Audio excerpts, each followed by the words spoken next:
Bien, eh, vamos a empezar entonces con la presentación.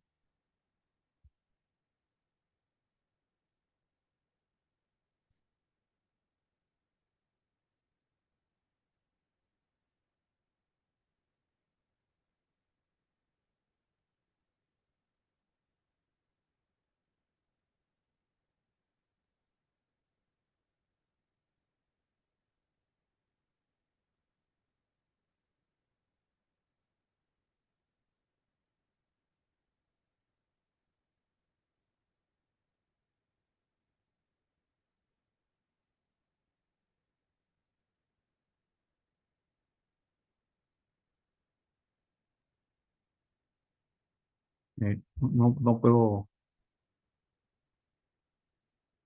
compartir pantalla.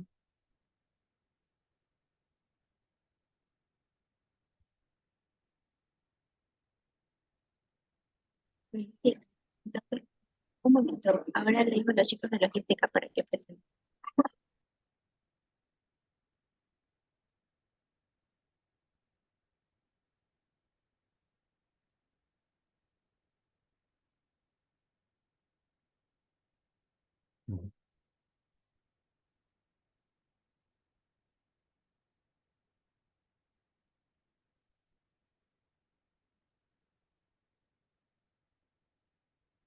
No.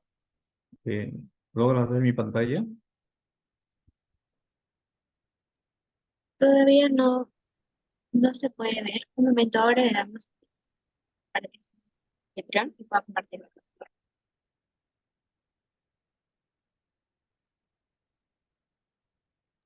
Profesor, ¿podría intentarlo de nuevo, por favor? Sí, sí, sí, ahora sí ya me dio la opción.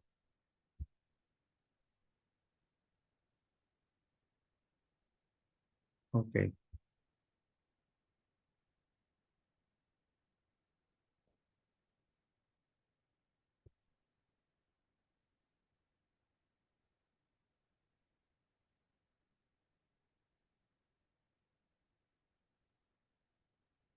ok, entonces, para, para el día de hoy se ha programado eh, una charla en cuanto a la contribución del electrocardiograma y los biomarcadores cardíacos, que se le llama ahora las enzimas, en el síndrome coronario agudo. Vamos a hacer una revisión muy escueta. Eh, Primeramente, para ver cuál es la utilidad eh, del electrocardiograma, principalmente en cuanto a la evaluación inicial y la evolución del infarto al miocardio. Y en cuanto a los biomarcadores o enzimas, eh, vamos a ver qué utilidad tienen, teniendo en cuenta que los biomarcadores pueden ser útiles en consideración a su origen, eh, es decir, cuando son liberados de los tejidos cardíacos propiamente, que son dañados, o que pueden ser otros biomarcadores liberados por tejidos no cardíacos, eh, a consecuencia de que hubo algún tipo de problema a nivel cardiovascular, o de biomarcadores cuya existencia previa nos permiten conocer al paciente que va a tener un infarto o predecir qué paciente podría tener un infarto. Entonces, vamos a buscar la utilidad que tienen estas dos herramientas de diagnóstico. Pero antes, solamente un par de palabras para mencionar por qué es tan importante manejar estos temas. En realidad, estamos llegando a una etapa eh, a nivel global donde la enfermedad cardiovascular está ya siendo considerada como una gran pandemia. En la mayor parte del mundo, ya no solamente el mundo occidental, sino también en países que antiguamente se les llamaba el tercer mundo o países en desarrollo, La enfermedad coronaria está cobrando una importancia muy alta en cuanto a su prevalencia y tanto como causa de morbilidad como también mortalidad, ¿no? Se calcula que unos 20 millones de personas fallecen al año por algún evento cardiovascular, ¿no? Y prácticamente estos eventos cardiovasculares constituyen la mitad de las muertes en todo el mundo occidental, sobre todo el mundo occidental porque es aquella que ha alcanzado cierto nivel de desarrollo y que también a la par con ese desarrollo han desarrollado más enfermedad cardiovascular. Sin embargo, como repito, ya en países de menos desarrollo también la enfermedad cardiovascular está dentro de las primeras causas. Ahora, el otro tema importante, además del tema estrictamente sanitario, es que un infarto al miocardio resulta en altos costos para el manejo, tanto para el Estado como para las familias, ¿no? Afecta mucho la calidad de vida y la fuerza laboral de los pacientes que hayan tenido infarto al miocardio. En Estados Unidos solamente se calcula que cada año tienen 1,5 millones de personas que tienen infarto al miocardio. Entonces es una entidad muy prevalente y por lo tanto hemos de estar muy informados de cómo manejar y reducir la carga de morbimortalidad. Un par de láminas para recordar cuál es el proceso que genera este tipo de problemas. Eh, Generalmente, la mayor parte de los eventos isquémicos o coronarios están relacionados a la presencia de una placa ateromatosa. Una placa ateromatosa que tiene un núcleo muy rico en lípidos, con una cubierta eh, bastante delgada y que por lo tanto se le conoce como placa vulnerable. Si a eso se le añade que dentro de la placa hay un proceso inflamatorio con células inflamatorias, hacen que definitivamente sea una placa muy vulnerable a la ruptura, a la lesión, fisura al menos de la cápsula fibrosa y se desencadena el proceso denominado como trombosis al exponer tejido subendotelial. Entonces, esa trombosis eh, constituye un elemento sólido en la luz de la arteria que reduce de manera brusca la luz del vaso y de esa manera eh, entorpece la circulación de manera brusca, ¿no? Nosotros podemos tener una placa ateromatosa que es crónicamente oclusiva, pero la diferencia con los síndromes coronarios agudos es el añadido de trombosis, es decir, ruptura o fisura de la placa, exponiendo material subendotelial que desencadena el proceso aterotrombótico y esa trombosis reduce bruscamente la luz arterial, lo cual genera un grave desbalance entre la oferta y la demanda de oxígeno para el miocardio. Por tanto, la fisiopatología de los cuadros coronarios agudos está asociada principalmente con trombosis del lumen debido a accidente de placa, mientras que la presencia solamente de placa sin trombosis está asociado con los síndromes coronarios llamados síndromes coronarios crónicos o enfermedad coronaria crónica. ¿Ok? Entonces, si hablamos de síndromes coronarios agudos, vamos a poder caer en un espectro de manifestaciones clínicas cuyo síntoma central es el dolor anginoso, un dolor anginoso de presentación más o menos brusca, rápida, y que esa está determinada por isquemia aguda, ¿no? Por la placa complicada y trombosis, como hemos mencionado. Dependiendo del grado de oclusión que se genere con la trombosis, vamos a tener alguna de las formas de síndromes coronarios agudos. Una oclusión modesta entorpecerá el flujo sanguíneo, pero no a un nivel tan alto como para generar necrosis en el tejido distal. y por lo tanto estaríamos hablando, quién sabe, de angina inestable, un empeoramiento, un cambio en el patrón anginoso en el paciente, y que esa isquemia puede ser revertida si nosotros tratamos adecuada y oportunamente ese fenómeno aterotrombótico. Sin embargo, si no se trata, vamos a caer ya en una lesión que ya es una lesión irreversible del tejido miocárdico llamado infarto al miocardio, debido a que hay necrosis de la célula miocárdica.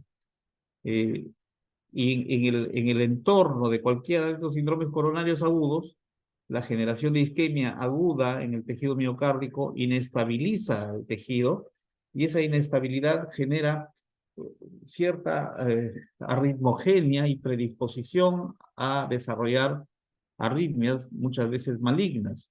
Y cuando se presenta una arritmia maligna, el paciente puede hacer una forma de síndrome coronario agudo llamada muerte súbita cardíaca. Entonces, la gente dice, tuvo un infarto fulminante, dicen, cayó fulminado, pero no es tanto así. El infarto o el episodio anginoso lo que generó fue una inestabilidad eléctrica que terminó con una arritmia cardíaca maligna, y la arritmia lo llevó a parada cardíaca con muerte súbita, de la cual, si oportunamente se le atiende, podría ser rescatada.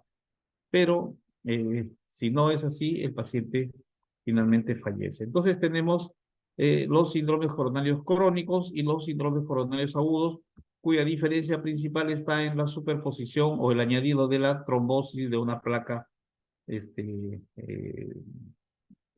fisurada o fracturada. ¿Qué ocurre cuando hay un paciente con un síndrome coronario agudo? Como les mencionaba, la manifestación capital es el dolor torácico. El síntoma de ingreso, entonces, y los signos asociados están asociados con el dolor anginoso. Y esto tiene un patrón clásico, desde el precordial, irradiado a la mandíbula o irradiado al cuello o al miembro superior, asociado a otros signos neurovegetativos, por ejemplo, diaforesis, náusea, incluso vómito, ¿no?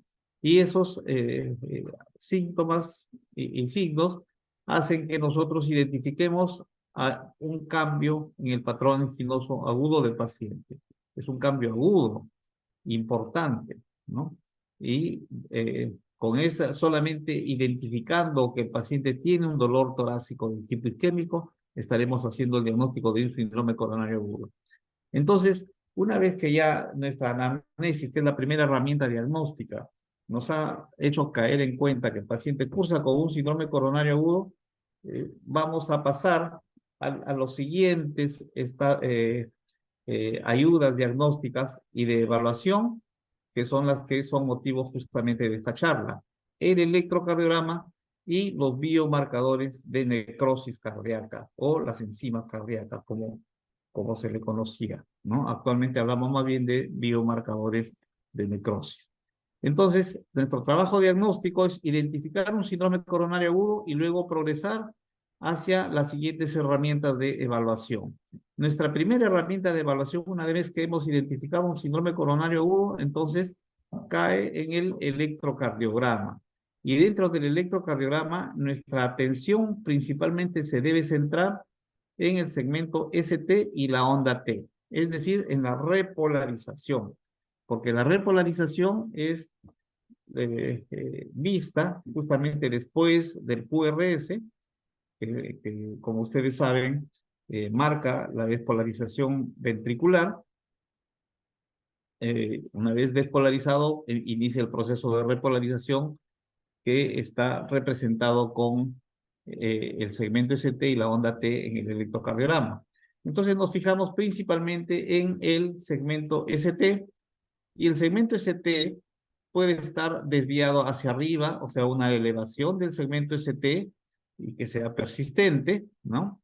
Es decir, duradera, porque puede ser que haya una elevación transitoria del ST.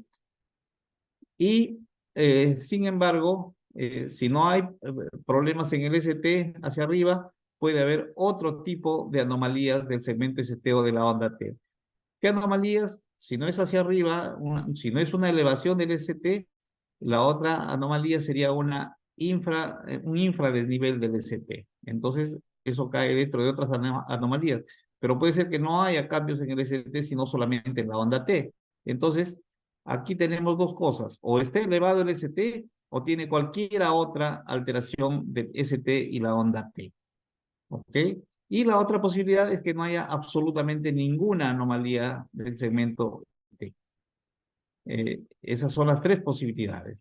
Si nosotros tenemos una elevación del segmento ST, estamos hablando del patrón electrocardiográfico más severo de síndrome coronario agudo. Estamos hablando de un evento coronario con una extensión importante y con una oclusión probablemente completa de la arteria coronaria. Entonces, las elevaciones del segmento ST se asocian oclusiones completas del segmento ST generalmente y desarrollan en el curso de su evolución a un infarto agudo al miocardio con elevación del ST que termina luego en necrosis miocárdica representada por una onda Q, generalmente, ¿no? Sin embargo, puede no ser así, ya sea debido al tratamiento o debido a una evolución espontánea, el paciente puede no evolucionar a presencias de onda Q ocasionalmente. Pero lo común es que el paciente con elevación del segmento ST termine desarrollando un infarto con onda Q.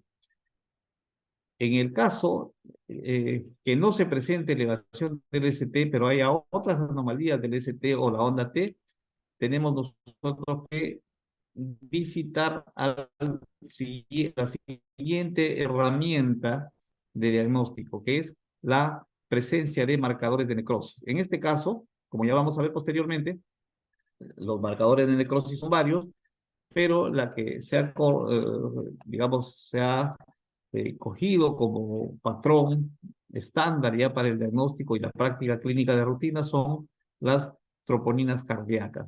Un aumento o caída de troponinas cardíacas, es decir, la curva de biomarcadores, es la que nos va a marcar que ha habido necrosis miocárdica. Entonces aquí tendremos la otra forma del infarto agudo al miocardio, que es el infarto al miocardio sin elevación del ST. Entonces tendremos infarto consecuencia de elevación del ST, infarto sin elevación del ST.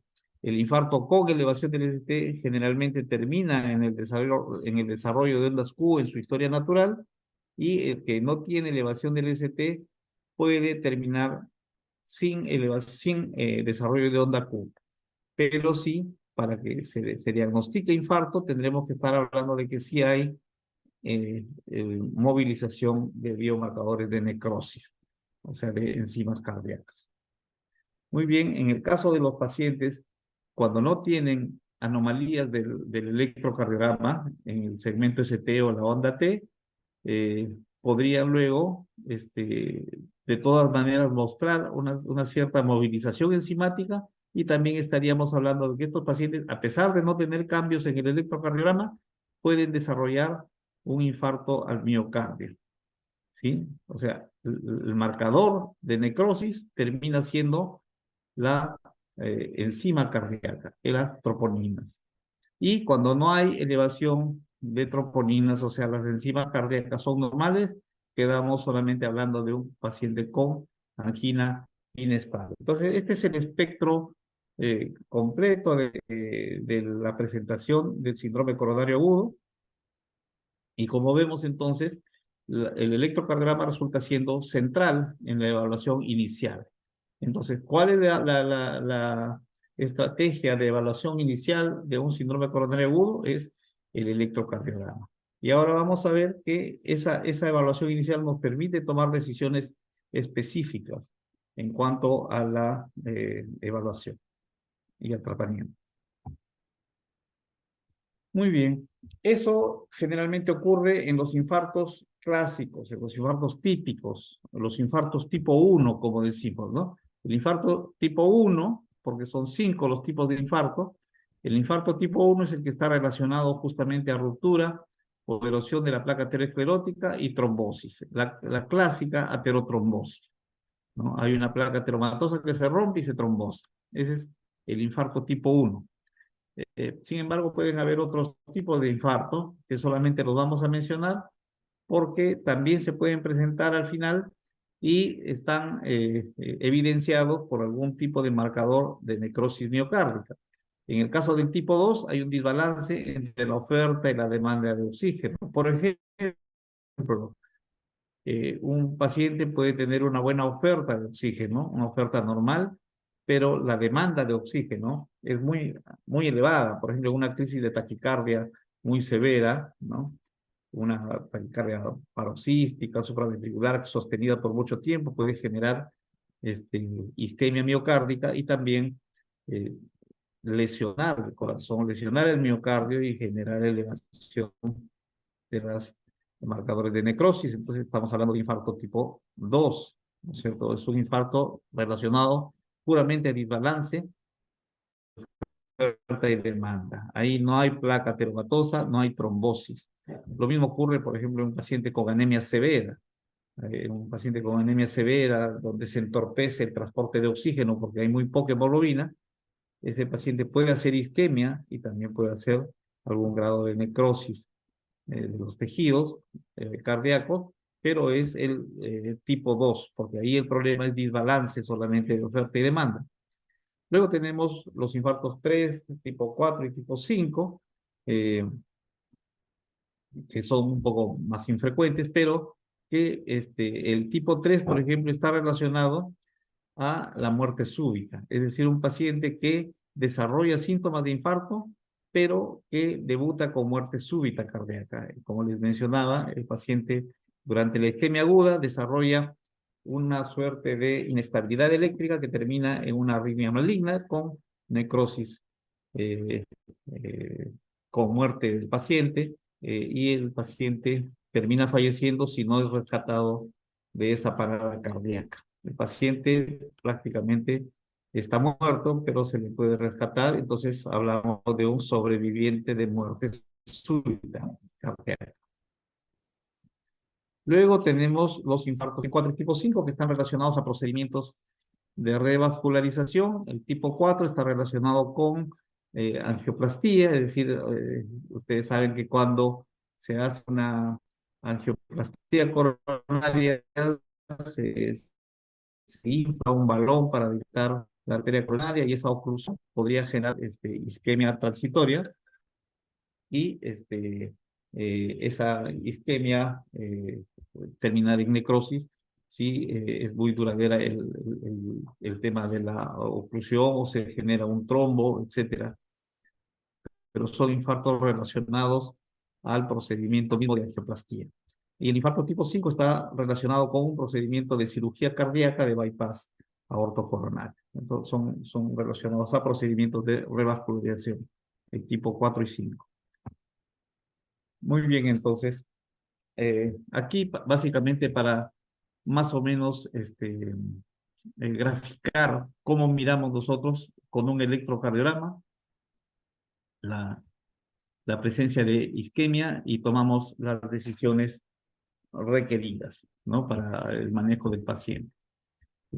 Cuando nosotros tenemos un trombo no oclusivo, les decía, entonces aquí estamos hablando de un paciente con una angina inestable o con un síndrome coronario agudo sin elevación del segmento ST, que puede ser un infradesnivel, como es este caso, ¿no? El segmento ST, ustedes lo ven, está por debajo de la línea de base, entonces es un infradesnivel del ST. No hay supradesnivel del ST, hay infradesnivel del ST. En este caso, el trombo entonces es no oclusivo y hay un flujo parcial. Nosotros hablamos de flujo cuando se hace la coronariografía, se visualiza que hay perfusión a través de la arteria, pero esa perfusión está reducida. Flujo TIMI2 es un flujo reducido.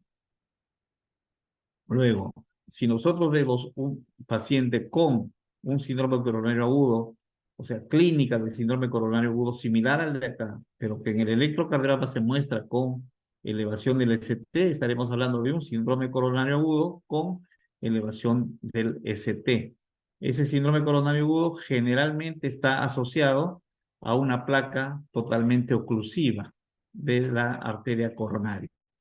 Entonces, esta placa oclusiva implica que la necrosis ya está prácticamente en curso, el flujo es cero, ¿no? Hay un flujo cero, significa que no hay nada de flujo, está totalmente ocluida, y si no se reperfunde, si no se logra eh, abrir al menos parcialmente la arteria, ese tejido evoluciona indefectiblemente a la necrosis.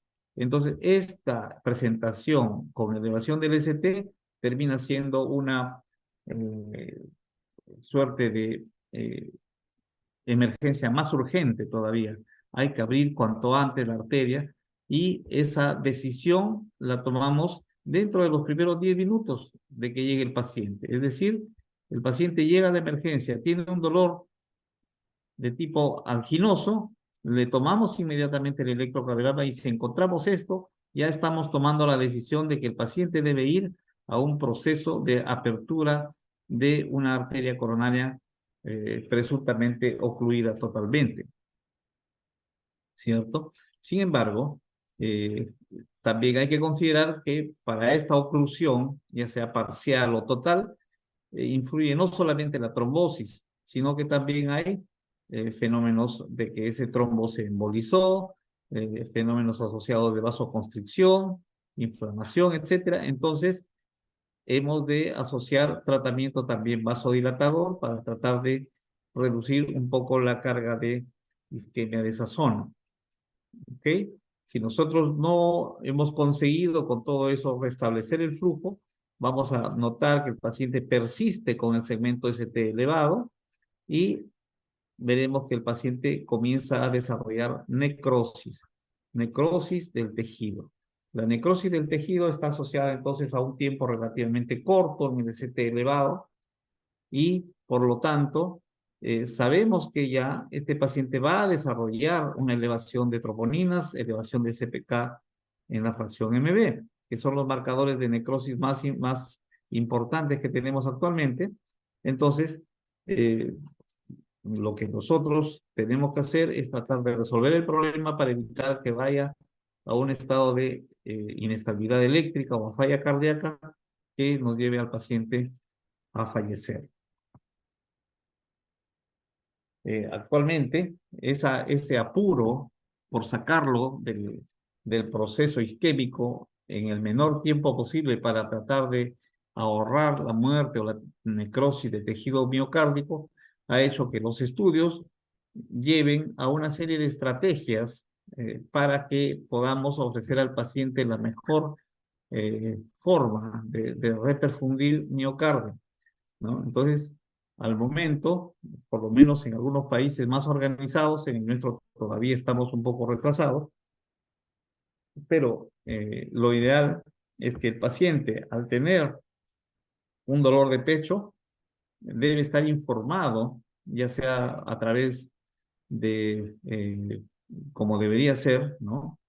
A través de eh, propaganda televisiva, radial, ¿no? Si usted tiene un dolor de este tipo, de cuál tipo, inmediatamente llame a su servicio de salud. La demora actual para nosotros, para nuestro medio, es la ignorancia del paciente y además de eso, el temor del paciente de ir a un servicio de salud para que al llegar le vayan a decir que es un infarto, como si el hecho de no enterarse que es un infarto resolviera el problema. Pero bueno, hay una demora dependiente del paciente en cuanto a la comunicación. Una vez que el paciente llama al servicio de salud o acude al servicio de salud más cercano, ya la demora que puede generarse es demora ya del sistema de salud, ¿no? Por eso la recomendación actual es que cuando se detecta un síndrome coronario agudo, porque recuerden ustedes que un síndrome coronario agudo se diagnostica básicamente con la anamnesis. Hay que preguntar el tipo de dolor y ya con eso estamos hablando de un dolor isquémico o anquiloso. Entonces, cualquier cosa que venga después es una demora ya del sistema de salud, ¿no? El sistema de salud debiera ponerlo en una ambulancia y conducirlo a un centro donde pueda ser manejado adecuadamente. Y lo ideal es que este centro de salud inicial tenga las facultades de poder tomarle un electrocardiograma para que la decisión se tome en la ambulancia, ¿no? Eso es lo ideal. Eh, le, le toman un electrocardiograma y si hay personal entrenado que pueda reconocer un ST elevado, ¿no? O un ST no elevado, o a través de telemedicina enviar el trazado para que sea interpretado por un personal entrenado que puede ser un cardiólogo, le dirá, ese es un infarto ST elevado, debes comenzar con la trombolisis o trasladarlo cuando puedas, lo más pronto que puedas, a un centro de salud. Doctor, ¿hacia dónde lo llevo? Entonces, ahí esta decisión debe estar tomada en menos de 10 minutos. El diagnóstico de infarto ST elevado debe estar hecho en menos de 10 minutos y la decisión de a dónde lo llevo también, ¿no? Si tengo cerca a un centro donde se pueda recibir al paciente y hacerle una angioplastía directamente, en menos de 2 horas, debo elegir esa opción. Es decir, por ejemplo, si yo estoy en el hospital María Auxiliadora, eh, que no tiene cardiólogo intervencionista de guardia, pero el paciente tiene seguro y sabemos que quien sabe en algún hospital del Seguro Social pueden tener al cardiólogo intervencionista de guardia. La pregunta es si me voy a demorar menos de 2 horas en llegar. Si es así y me demoro menos de 2 horas, subo al paciente en la ambulancia y lo conduzco a ese centro para que llegando ya tengan todo preparado y puedan hacerle su angioplastía. Si el paciente se estima que entre las demoras administrativas y las demoras de traslado o al sitio donde va a llegar no tienen preparado el equipo de angioplastía, de cateterismo y angioplastía, el paciente debe ir a una estrategia de fibrinolisis, o sea, usar medicamentos para tratar de lisar el trombo que se ha generado. Y nosotros empezamos prontamente también con la fibrinolisis, idealmente en menos de 10 minutos. ¿Ok? Entonces, la decisión de eh,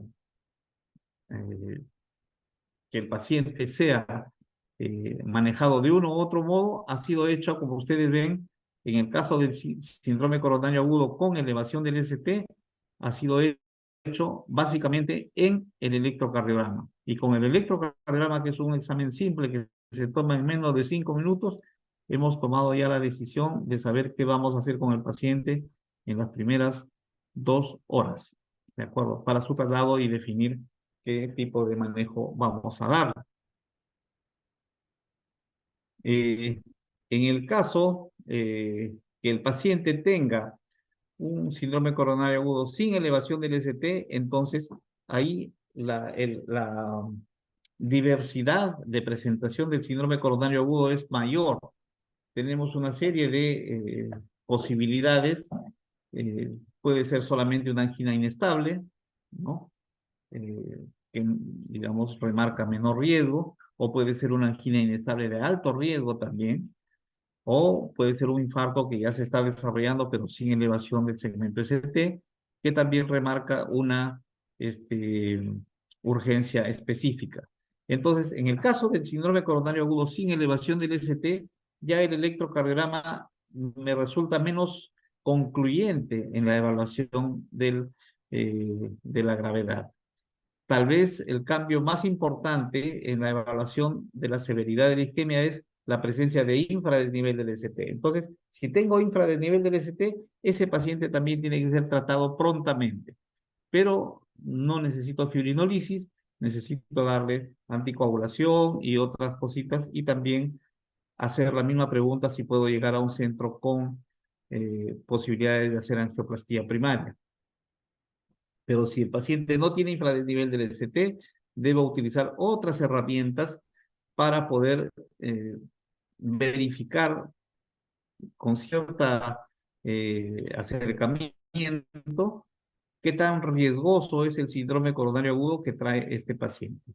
Y dentro de esa evaluación está la medición de si hay o no hay necrosis en curso. Entonces, ya ahí entra a tallar lo que serían las mediciones de biomarcadores cardíacos, que también debieran hacerse a la prontitud, porque eso me va a permitir saber qué pacientes tienen mayor riesgo que otros y que ameriten un manejo más agresivo, ¿no? Idealmente con cateterismo. Entonces, como ustedes ven, estas dos herramientas que se han planteado el día de hoy para poder eh, tomar una decisión en cuanto al infarto agudo del miocardio son capitales y muy determinantes en el manejo inicial. Es al manejo inicial del paciente con infarto agudo al miocardio.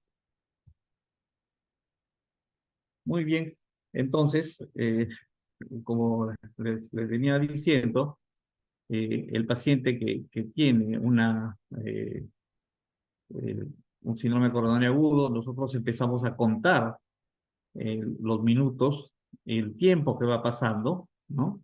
Entonces, si nosotros hacemos propia la presentación del paciente, ¿no? Desde que el paciente se presenta a los servicios de salud, lo ideal es que a los 120 minutos el paciente ya haya sido manejado, ¿no? Ya haya sido manejado, ya sea con angioplastía, si es que estaba en un centro o cerca a un centro donde se puede hacer angioplastía, o con trombolisis en el caso de que el paciente no haya tenido acceso a un centro con posibilidades de angioplastía. Entonces, para redondear, ¿qué cosa miramos nosotros en el electrocardiograma? Los cambios más indicativos de isquemia miocárdica que pueden progresar a infarto son los que se mencionan aquí, ¿no?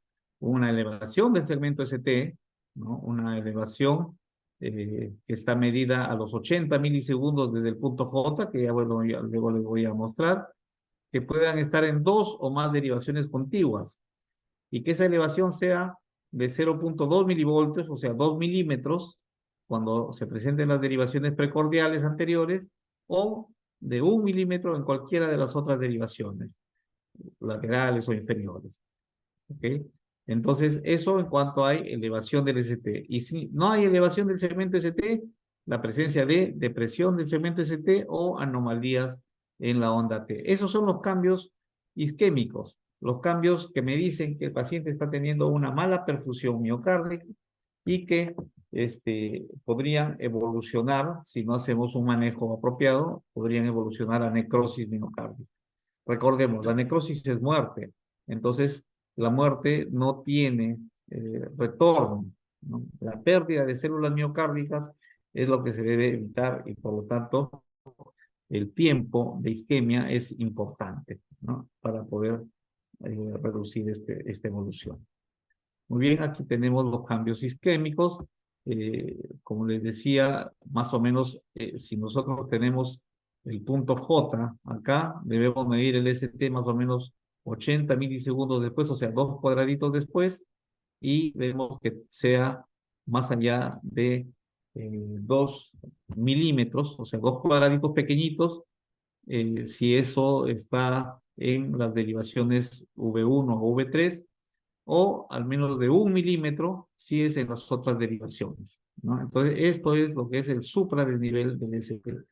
Pero también podemos mirar un desnivel hacia abajo del ST, que le llamamos infradesnivel del segmento ST, ¿no? Entonces, tenemos aquí síndrome coronario agudo con supradesnivel del ST, síndrome coronario agudo sin supradesnivel del ST, o ST no elevado. ¿Ok? Entonces, acá es el tema de, según esta gráfica, que tienen que contar 80 milisegundos, ¿sí? O sea, dos cuadraditos después del punto J. Y aquí hacemos la medición de cuántos milímetros hay hacia abajo. Este cambio ocurre muy precozmente, más o menos 15 minutos de ocluido el vaso. Es decir, si un paciente ya está al menos 15 minutos con dolor precordial, es muy probable que ya nosotros le tomemos un electrocardiograma y tengamos cambios definidos de isquemia. Si es con oclusión total, con supra del nivel del ST. ¿Ok? Ese es el punto J, es el punto donde termina el complejo QRS y se inicia el segmento ST, punto J. Ya para mirar el electrocardiograma nos puede dar una orientación bastante cercana de cuál es la arteria relacionada con el infarto, según cuáles son las derivaciones que están alteradas en el electrocardiograma, ¿no? Entonces, nosotros podemos ver que arteria es la que está más probablemente comprometida. Y según eso, ¿no? Si nosotros vemos, por ejemplo, que la descendente anterior, la arteria descendente anterior proximal, es una arteria muy gruesa, muy grande y tiene una alta mortalidad al año. Estos pacientes entonces deben ser tratados como prioridad. Y hay otros infartos, por ejemplo, de la cara inferior, que son relacionados a la coronaria derecha o a la circunfleja distal, ¿no? Que solamente hay elevación en 2,3F y que tienen una mortalidad mucho más reducida. Entonces, el electrocardiograma nos ayuda a identificar el tipo de infarto y también la localización del infarto, ¿no? Aquí, por ejemplo, tenemos un trazado, ¿no? Con criterios, digamos, un poquito más especializados. Nosotros podríamos definir si ha sido, es un infarto de cara inferior, ¿no? En este caso, si ustedes miran en la derivación 2, la derivación 3 y la derivación ABF, tenemos supradesnivel del ST en las derivaciones de cara inferior, y por lo tanto es un infarto de cara inferior, ¿no? Igual en este otro trazado, nosotros estamos viendo que en la derivación 2, en la derivación 3 y en la derivación ABF tenemos supradesnivel del ST, por lo tanto en ambos casos es un infarto de la cara inferior, pero por pequeños detalles, como puede ser, por ejemplo, el predominio del supradesnivel entre 2 y 3, ¿no? Entre 2 y 3, ¿cuál de ellos es mayor? Podemos verificar, ¿no? Cuando es de la coronaria derecha, el supradesnivel es mayor en 3 que en 2, mientras que cuando es de circunfleja, el supradesnivel es mayor en 2 que en 3, ¿no? Entonces, cositas como esa nos ayudan a diferenciar cuál sería la arteria comprometida, la arteria relacionada con el infarto. Otro dato, por ejemplo, es en la derivación 1, ¿no? En los que son relacionados con la circunfleja de cara inferior, pero relacionados con circunfleja, prácticamente en la derivación 1 no hay muchos cambios, mientras que en las arterias, en los infartos de cara inferior relacionados con la derecha, en la derivación 1 hay un marcado infradesnivel del ST. Entonces, por detalles menores, nosotros podemos más o menos inferir cuál es la arteria que está relacionada con el infarto. Muy bien, entonces, en cuanto a esto, como para ir ya centrándonos, tanto el electro como los biomarcadores circulantes son esenciales para el diagnóstico de infarto, pero además también las otras herramientas como la ecocardiografía y la angiografía también pueden redondear el diagnóstico. Sin embargo, si hablamos de definir o diagnosticar infarto, las definiciones universales de infarto se han centrado principalmente entre diferenciar un infarto al miocardio y solamente una lesión miocárdica. Eso es algo que se tiene que establecer claramente, ¿no? Y para ello, los biomarcadores cardíacos son muy esenciales, muy determinantes. ¿Ok? Ahora, de hecho, que como esto tenemos que hacerlo en un corto tiempo después del ingreso del paciente, lo ideal es usar pruebas rápidas de diagnóstico para los biomarcadores cardíacos. Entonces, ahora, así como tenemos, por ejemplo, pruebas de glucosa con un glucómetro donde ustedes le sacan una gota de sangre capilar del pulpejo del dedo del paciente para saber cuánto tiene de glucosa el paciente. Igual pueden hacer un examen similar y determinar las troponinas fácilmente o las La mioglobina también hay ensayos rápidos que son bastante precisos y que nos ahorran muchísimo tiempo para identificar elevaciones ya de los biomarcadores. Muy bien, entonces, según la definición universal de infarto, ¿no? Si nosotros tenemos unas troponinas elevadas, ¿no? Más allá del percentil 99, del límite alto de la referencia, es elevación, ya estamos hablando de injuria. Pero si esa injuria está asociada a evidencia de isquemia, evidencia clínica de isquemia, ¿no?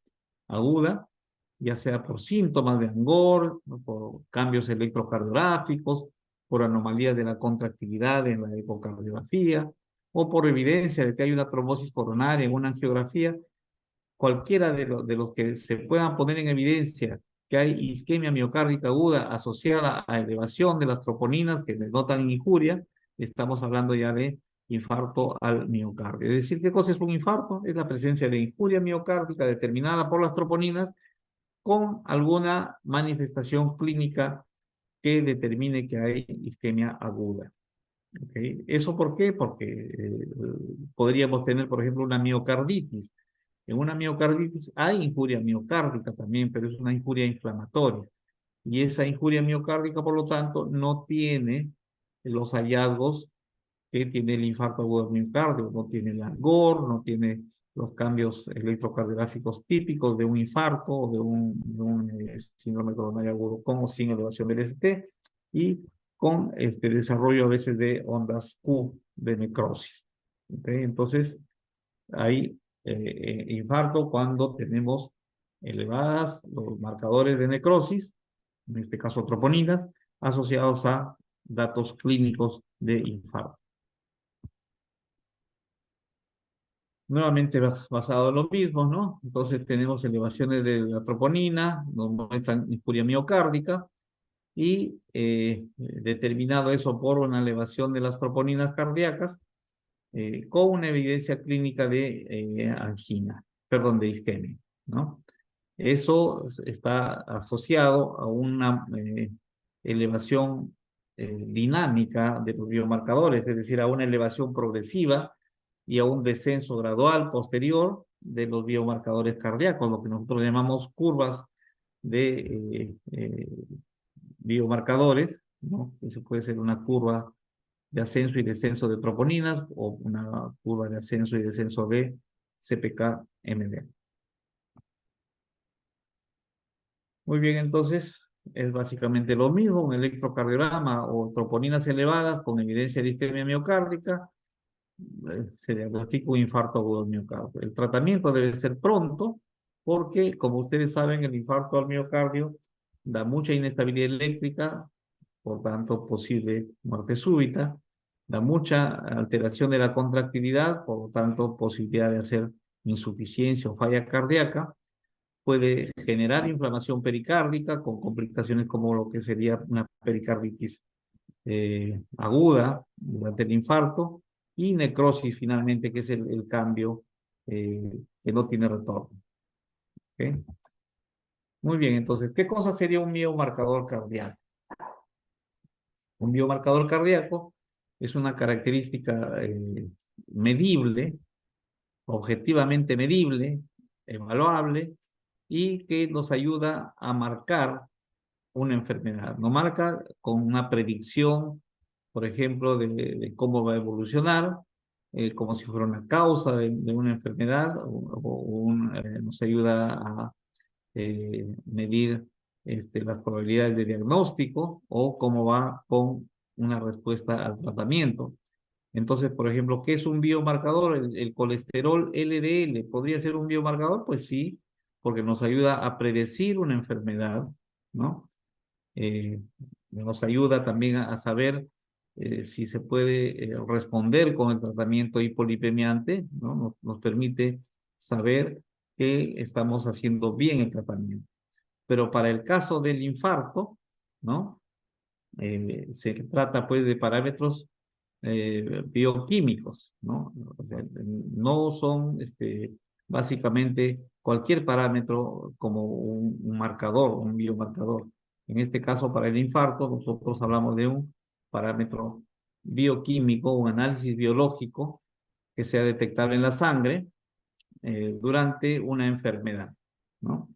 Entonces, es altamente específico, esas son sus características, están ausentes en tejido no miocárdico. Lo ideal es que encontremos ese tejido, ese marcador solamente en el corazón, cosa que si sabemos que aparece en sangre, sabemos que proviene solamente del corazón porque no está en otros tejidos, no está en hígado, no está en músculo periférico, etcétera, ¿no? Entonces, por ahora, troponinas son los más específicos que tenemos para poder acercarnos al diagnóstico.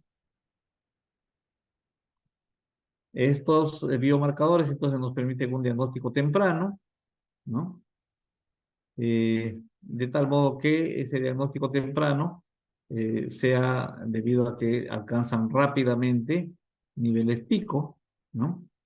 Y deberían persistir en algunas horas, porque ¿qué pasa si el pico sucede, por ejemplo, solamente por 15 minutos y el paciente llega después de 30 minutos? Ya no lo vamos a encontrar ese biomarcador. Debe persistir por algunas horas, pero no tantas, porque también después debe reducirse, o sea, caer para evaluar la curva de descenso o de mejoría, ¿no?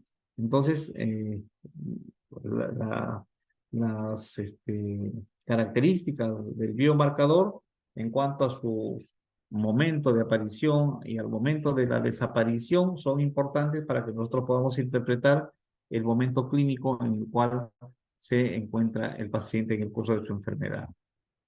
¿Ok? Los marcadores de necrosis que se han ido desarrollando han venido desde el año 1954 y miren ustedes, el último que se ha desarrollado es la troponina del año 2007 en adelante y ahora es el estándar de oro. Pero también en algunos lugares, debido a su amplia difusión, se usa la CPK-MB o CK-MB, que también es un marcador bastante específico para lo que es el necrosis miocárdica. Entonces tenemos tres tipos de marcadores, algunos marcadores que se originan, como es el caso de las troponinas, en tejidos miocárdicos que se dañan y que son liberados a la circulación sanguínea. Otros marcadores que son eh, presentes en sangre cuando ocurre una consecuencia del infarto al miocardio, por ejemplo, el ProBNP. El ProBNP es un marcador de congestión, es un marcador de incremento de las presiones auriculares y aparece en sangre cuando hay algún grado de reducción de la función ventricular izquierda que le permite elevaciones ver cómo, qué tanto está impactando ese evento coronario, ese infarto, sobre la función global del corazón.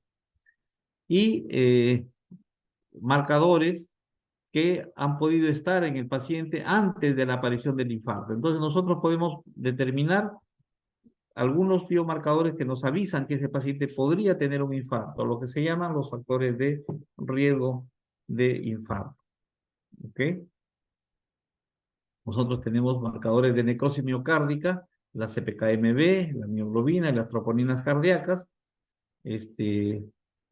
Hay algunos marcadores que se están estudiando para definir isquemia miocárdica, ¿no? La albúmina modificada por isquemia es una de ellas. Sin embargo, todavía estos marcadores no están difundidos para su uso clínico. Están luego los marcadores de estrés hemodinámico, en este caso los péptidos natriuréticos son los que nos permiten saber que hay compromiso hemodinámico o no, dependiente del infarto, y los marcadores de predicción y de pronóstico, que son principalmente la proteína C reactiva de alta sensibilidad y la homocisteína. ¿Okay? Aquí tenemos los que son originados en el tejido miocárdico, los que son de uso actual son la troponina cardíaca y la CPK en la fracción MB, ¿no? Pero hay otros, pero que no se están utilizando todavía dentro de la práctica clínica. Tenemos luego los marcadores que son debido a la respuesta al infarto, a la respuesta sistémica al infarto, principalmente las interleuquinas, el factor de crecimiento similar a la insulina, ¿no? Son marcadores pero que no se usan dentro del estándar de tratamiento. Se usan solamente en momentos muy específicos en algunos casos, no en el manejo estándar del infarto. Y los marcadores con algún tipo de característica pronóstica, ¿no? Acá les decía yo que está la proteína C reactiva de alta sensibilidad. Muy bien, entonces tenemos pues aquí marcadores que marcan severidad de la isquemia, marcadores que marcan inflamación, marcadores que marcan presencia de algún grado de falla cardíaca, todas ellas determinadas en el contexto de la muerte celular generada durante un infarto. Los marcadores de necrosis miocárdica, entonces, que son los que nos traen actualmente a discusión, son principalmente la mioglobina, la CPK-MB y las troponinas. ¿Sí? La mioglobina es un marcador bueno, existe incluso para uso clínico, pero que no se usa mucho debido a que su presencia es bastante transitoria, ¿no?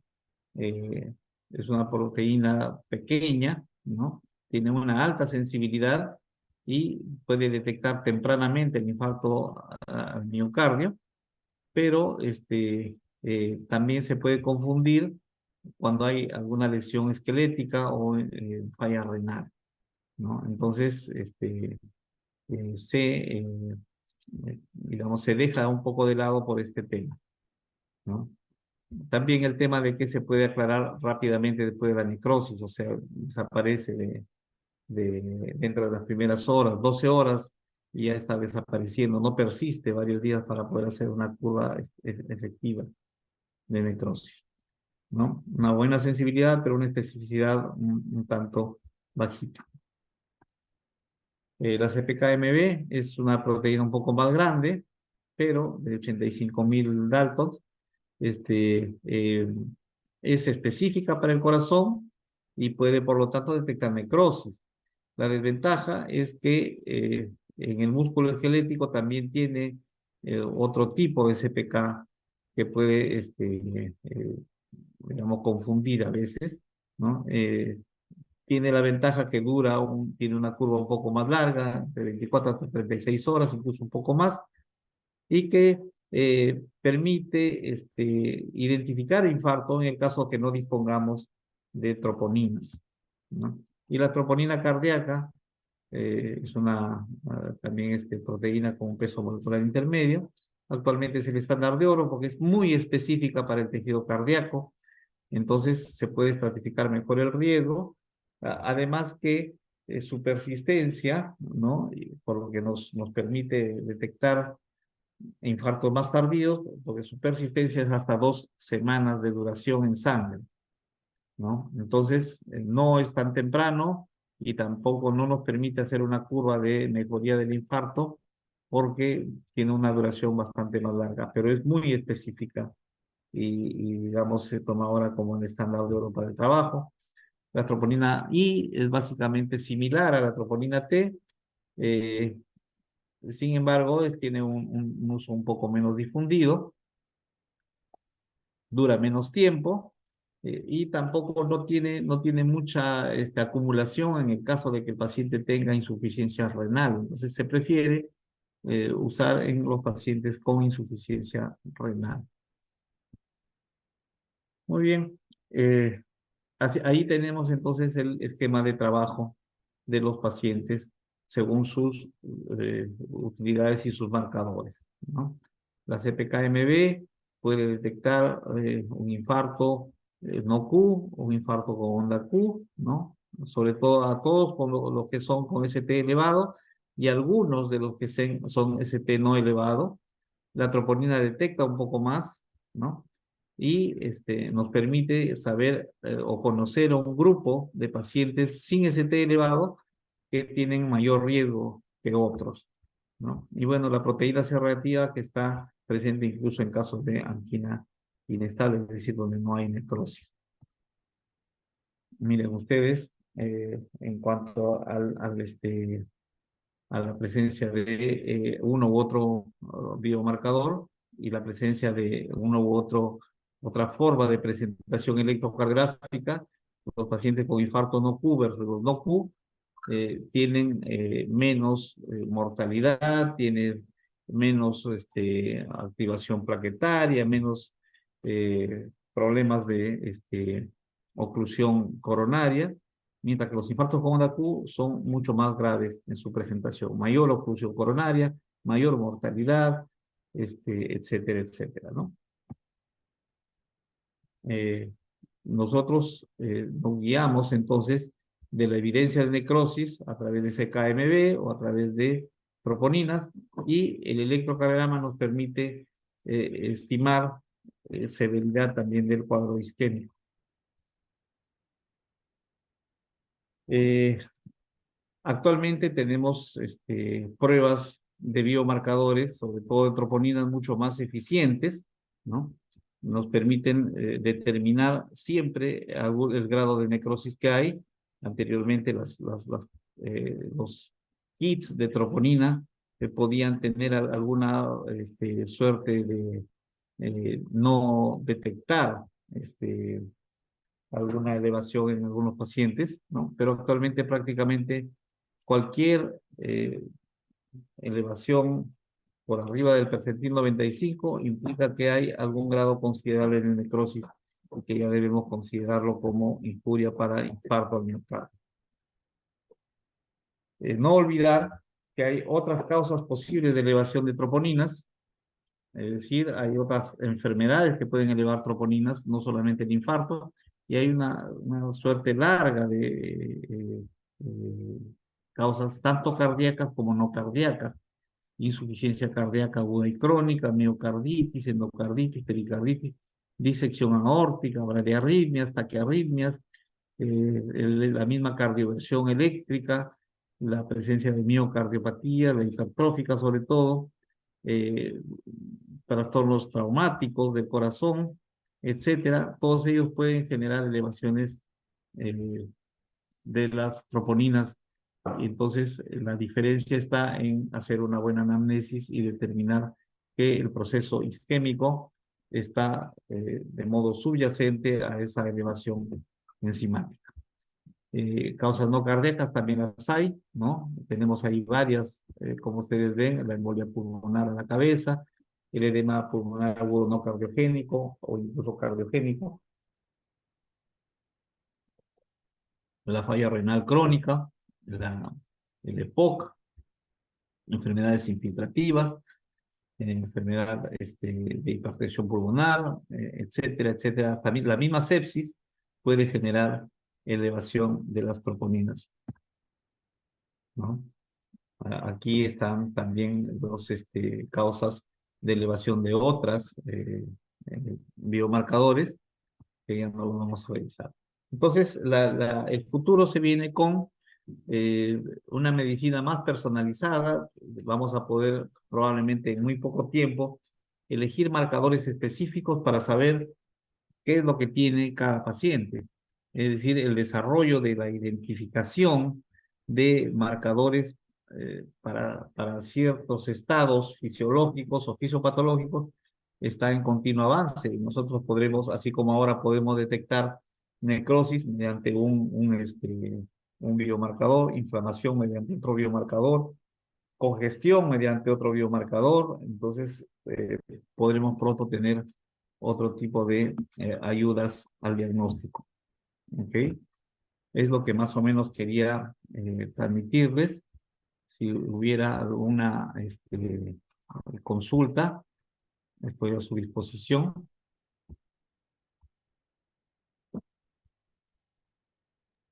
Muchas gracias, doctor. Comienza la ronda de preguntas. Si tienen alguna consulta, como mencionó el doctor, pueden hacerla ahora, por favor.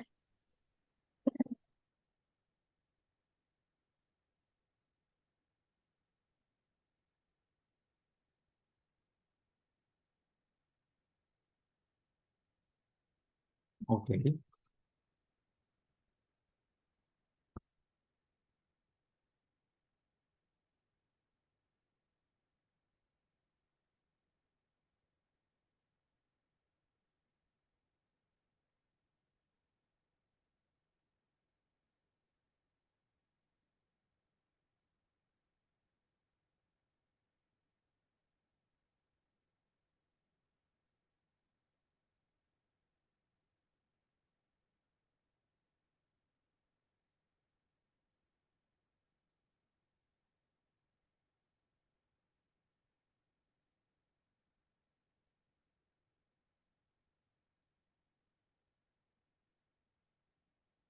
Ok. Yo creo que acá hay una pregunta en el chat, dice cómo influyen el EKG y la ecocardiografía coronaria en el diagnóstico de infarto. Eh, bueno, todo lo que se está mencionando ahí son herramientas de diagnóstico complementario a la evaluación médica. El electrocardiograma, como les he mostrado, es tal vez una de las herramientas más útiles porque nos permite estratificar al paciente desde un principio y nos permite identificar algunos cambios de riesgo en el electrocardiograma. Principalmente la presencia de supradesnivel del ST. Todos los pacientes con supradesnivel del ST son pacientes potencialmente graves que están en curso ya hacia una necrosis miocárdica y algunos cambios sin supradesnivel del ST que también son de alto riesgo, como por ejemplo el infradesnivel del ST propiamente. En cuanto a la ecocardiografía nos muestra, además del patrón contráctil segmentario, o sea, qué zonas del corazón están alteradas en su contractilidad debido a isquemia, pero nos muestra también la función global del paciente, qué tanto se ha deteriorado su capacidad contráctil como bomba el corazón. Y eso nos permite identificar grupos de riesgo de mortalidad para poder brindarle mayores oportunidades a aquel que está en mayor riesgo. Por ejemplo, ¿no? Si yo tengo a un paciente que tiene un electrocardiograma con supradesnivel de la cara inferior, y veo que es un infarto limitado, muy pequeño, entonces ya se pasaron, qué sé yo, 11 horas o quién sabe, cerca de 12 horas después de que comenzó el infarto, quién sabe, ya no me esté animando mucho a darle tratamiento este, trombolítico. Pero si se trata de un infarto de cara anterior, un infarto extenso que reduce la fracción de eyección, tal vez me anime un poco mejor a darle alguna oportunidad a recuperar al menos en parte algunas zonas de ese tejido, porque de otro modo ese paciente irá a la insuficiencia cardíaca indefectiblemente. Entonces, eh, la ecocardiografía nos permite identificar a grupos también de riesgo para poder darles preferencia en cuanto a algunas oportunidades de tratamiento. Y en cuanto a la angiografía coronaria, de hecho, que nos va a permitir identificar la arteria relacionada al infarto y tratarlo. Actualmente se estipula que la arteria que está relacionada al infarto debe ser abierta, a pesar de que hubieran otras arterias comprometidas, el foco principal debe estar dirigido a la arteria relacionada al infarto, es decir, la arteria que está trombosada y obstruida ya sea 100% o 90 y algo por ciento que esté causante del infarto, ¿no? Entonces, todas ellas son herramientas de diagnóstico que nos van a ayudar a la toma de decisión. Hay otra pregunta ahí, dice el doctor, buenas tardes, ¿cuál sería el biomarcador para reinfartos? Esa es una pregunta interesante. El reinfarto se concibe como un fenómeno en el cual un paciente ha infartado y ya está en el curso de mejoría del infarto, pero que en algún momento durante la evolución del paciente este, eh, puede volver a ocluir la arteria que estuvo relacionada con el infarto, ¿no? Nuevamente reiniciar el proceso de necrosis que había sido interrumpido. Entonces, en ese caso, lo que es más importante es, en primer lugar, el comportamiento clínico del paciente, ¿no? Nosotros lo identificamos porque el paciente tiene nuevamente este eh, dolor cuando ya el dolor había mejorado, ¿no? Tiene mayor angina y lo que hacemos es nuevamente tomar el electrocardiograma, ver si se ha vuelto a supradesnivelar, ver si hay algún cambio adicional o una extensión adicional del infarto, es decir, que está alterando segmentos, mayor cantidad de segmentos. Y si es así, estamos hablando de un reinfarto probablemente. O, en todo caso, si no hay elevación de biomarcadores, estamos hablando de una angina inestable postinfarto, ¿no? Que se llama justamente así, angina postinfarto. Y cualquiera de las dos nos están mostrando que esta placa ateromatosa que se había tratado inicialmente está yendo mal. Entonces, tendríamos que ir hacia algún proceso de revascularización urgente. ¿Cómo identificamos si hay o no hay necrosis? Definitivamente la troponina no nos sirve mucho, porque la troponina tiene una duración tan larga que a veces si el reinfarto ocurre a los 7 días, podemos nosotros saber o pensar que esa elevación enzimática de troponinas viene de su primer infarto.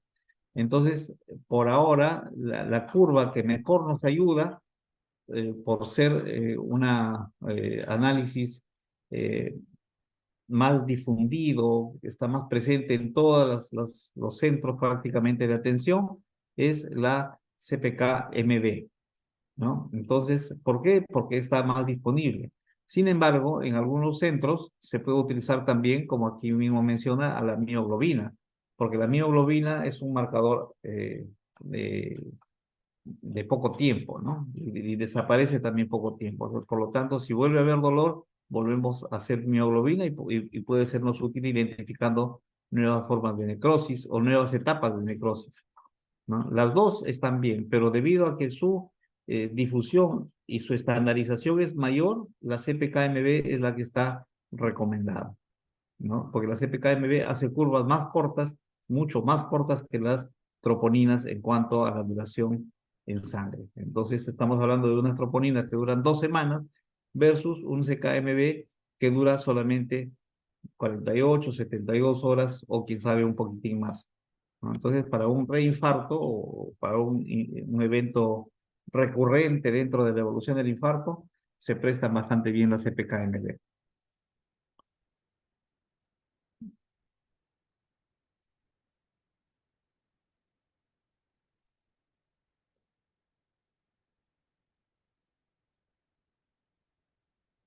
Ok, si no hay más preguntas, yo quiero agradecer a los organizadores nuevamente por el tema de la invitación. Entonces, cualquier cosa, de todas maneras, o preguntas adicionales que hayan, la pueden dirigir ya sea a través del WhatsApp o a través del correo electrónico y trataremos de darles esta respuesta. ¿Ok? Muchas gracias por la invitación, y continúen con el éxito del curso. Muchísimas gracias.